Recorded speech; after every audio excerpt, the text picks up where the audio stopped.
एक खौफनाक और डरावना सा ये सच जिसे जानकर लोग हो जाते हैं हैरान। जी हाँ, बेड नंबर 103। क्या है इसका रहस्य और क्या है एक भयानक और भूतिया कहानी।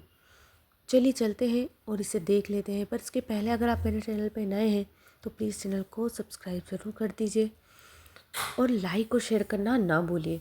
तो ये कहानी शुरू होती है राधा नाम की एक लड़की से।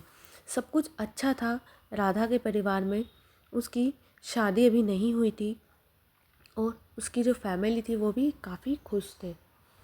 तो उसकी जो राधा थी, उसकी जो मम्मी थे वो काफ़ी अच्छे और काफ़ी स्वस्थ थे। राधा अपने परिवार में सब चीज़ों में काफ़ी खुश रहा करती थी। पर उसकी जो पढ़ाई थी वो कंप्लीट हो गई थी। अब उसकी नौकरी लगती है। उसने नर्स की ट्रेनिंग कर रखी थी। तो राधा ने एक हॉस्पिटल में अपना बायोडाटा दे दिया और राधा वहाँ पर नौकरी के लिए जॉइन हो गई। तो उसने वहाँ पर अपनी फर्स्ट डे की जो नौकरी थी वो जॉइन कर ली थी। सब कुछ बढ़िया था। राधा काफ़ी सुंदर, सहज और अच्छी लड़की थी। अब उसको एक जगह पे ड्यूटी लगती है। मीन्स के उसकी जो ड्यूटी थी वहाँ पर जहाँ पर लगती है वो 3rd फ्लोर था। 3rd फ्लोर पर उसकी एक दिन ड्यूटी लगती है और वो भी रात के समय। रात के समय 103 नंबर बेड जो है वो हमेशा खाली रहता है। तो उसकी जो ड्यूटी लगती है उसे नहीं पता कि ये बेड क्यों खाली रखते हैं। वहाँ पर सभी बेड भरे हुए थे। बस उसी बेड को दोनों तरफ से बाउंड्री लगाकर बंद कर दिया गया था। ना तो उसे उठा सकता था कोई, ना ही उस पर कोई लेट सकता था। राधा काफ़ी थकी हुई थी। वो छोटी उम्र की थी और उसे पता नहीं था कि ऐसा कुछ हो सकता है। तो वो जाकर उस पर बैठ जाती है। अब राधा जैसे उस पर बैठती है उसे कुछ भी नहीं होता है। थोड़ी देर लेटती है और वो काफ़ी ऊंचाई तक उड़ने लगती है। तो राधा को देखकर एकदम सब जने घबराने लगते हैं कि ऐसा क्या हुआ है। उसकी एकदम से घबराहट में उसे कुछ समझ नहीं आता है। फिर सभी लोग घबराते हुए उसे वहाँ से हटा देते हैं क्योंकि अभी किसी को सच्चाई पता नहीं थी। राधा सब कुछ नॉर्मल करके सुबह अपने घर चली। राधा को भी कुछ भी याद नहीं था। राधा थोड़ी देर चिंतित होती है, फिर वापस अपने घर से ड्यूटी पर आ जाती है। उसकी मम्मी को ये सब चीज़ें बताती है तो उसकी मम्मी बताती है कि तुम आज 3rd फ्लोर पर नहीं जाओगी। राधा की ड्यूटी फिर से 3rd फ्लोर पर लगती है। नई नई जॉब थी, वो किसी को आर्गूमेंट्स नहीं कर सकती थी, इसलिए वो सीधी जाती है और अब वो अपनी चेयर पर बैठती है। फिर थोड़ी ही देर होती है और राधा को ऐसा लगता है कि कोई उसकी तरफ खींचा रहा है। मीन्स कि वो जो बेड है उसको अपनी तरफ खींच रहा है राधा को। अब जो राधा थी वो राधा फिर से वहीं पर आ जाती है और राधा फिर से बैठती है तो राधा को कुछ नहीं होता। राधा आराम से लेट जाती है।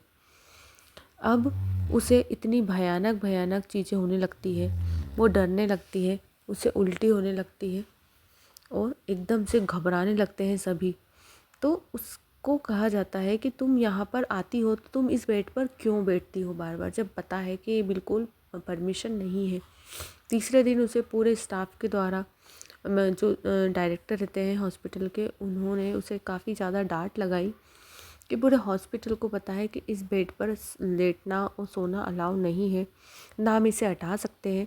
हमारी मजबूरी है कि हम इसे हटा भी नहीं सकते, पर तुम इसमें बैठ नहीं सकती। और हमने पूरे स्टाफ को भी नहीं बताया है इसका रीज़न, क्योंकि काफ़ी ज़्यादा बदनामी होगी इसको हॉस्पिटल की, इसलिए उन्होंने किसी भी चीज़ का जिक्र नहीं करा था। पर उस बेड को हमेशा खाली रखते थे वो।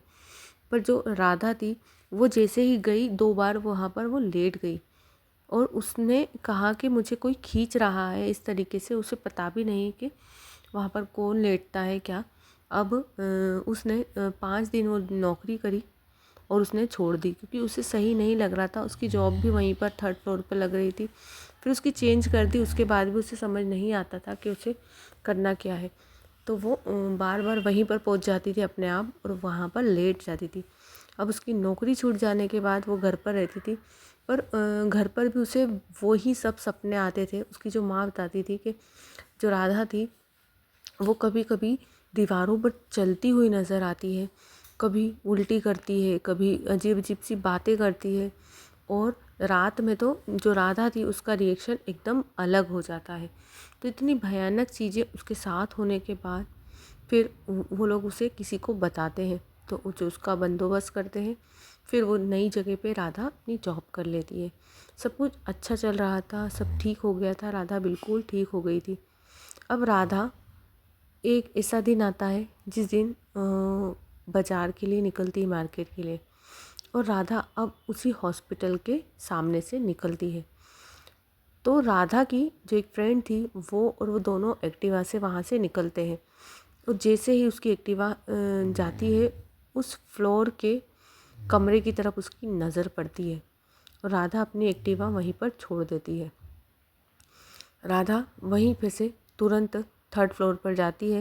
उसकी फ्रेंड वहीं से चिल्लाती है कि राधा क्या हुआ, क्या हुआ, तुम इतनी क्यों चिल्ला रही हो, तुम ऐसी क्यों जा रही हो। सीधे राधा थर्ड फ्लोर के उस बेड पर पहुंच जाती है और राधा अब वहाँ पर लेट जाती है, वैसे ही जैसे वो जॉब के टाइम पे लेटती थी।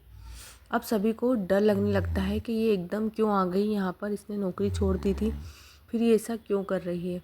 तो किसी को भी कुछ समझ नहीं पड़ता था और राधा जो थी वो वहीं पर अजीबोगरीब हरकतें करने लगी। अब कुछ सब कुछ अच्छा हो चुका था उसके बाद भी फिर जो राधा थी उसने वहाँ पर कुछ सच्चाई उगली और कहा कि मैं पूरा हॉस्पिटल बदल दूँगी अगर तुम लोगों ने मुझे इंसाफ नहीं दिलाया तो। राधा नहीं कह रही थी, राधा के ऊपर वो बेड था जो उसमें जो आत्मा थी वो कह रही थी। लोगों ने उस पर ऑब्जेक्शन उठाया, लोगों ने सब चीज़ें जानकारी निकाली। फिर राधा के जो पेरेंट्स थे वो काफ़ी बड़े जो जानकार रहते हैं उनके पास पहुँचे तो पता चला कि उस बेड पर एक इंसान मीन्स के जो मरीज़ था उसके साथ काफ़ी गलत हुआ था। उसका पैसे के कारण, बीमारी के कारण वहाँ पर इलाज नहीं हो पाया था और उस शरीर के कई ऑर्गन्स बेच दिए गए थे। उसकी हार्ट बेच दिया गया था, काफ़ी चीज़ें जो थी वो बेच दी गई थी और उसे मृत घोषित कर दिया गया था। और वो बेड जो था वो उसी का था जब से उस आदमी ने वहाँ पर किसी को भी रहना बैठना सब मुश्किल कर दिया था। और डॉक्टर जो थे, जो हॉस्पिटल था जिसका, उसने इस चीज़ को उतने उतने हिस्से में ही रख दिया था, ना वो बेड उठा पाते थे ना ही उसे खसका पाते थे, पर उस सीमा में उसे बांध दिया गया था। पर राधा जो थी वो उस पर जाकर बैठती है और उसे वो सब चीज़ें नज़र आती है। अगर राधा वहाँ नहीं जाती तो शायद ये केस वहीं दबा रहता, पर जो राधा थी उसने उस चीज़ को पूरा सच्चाई तक लाने में उसकी मदद करी थी।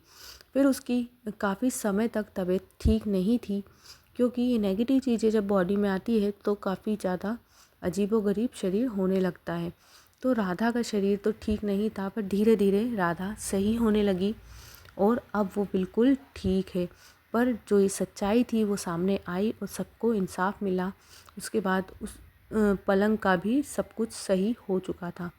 तो वीडियो यहीं तक है। आपको कैसी लगी वीडियो मुझे कमेंट्स बॉक्स में ज़रूर बताएं। Thanks for watching.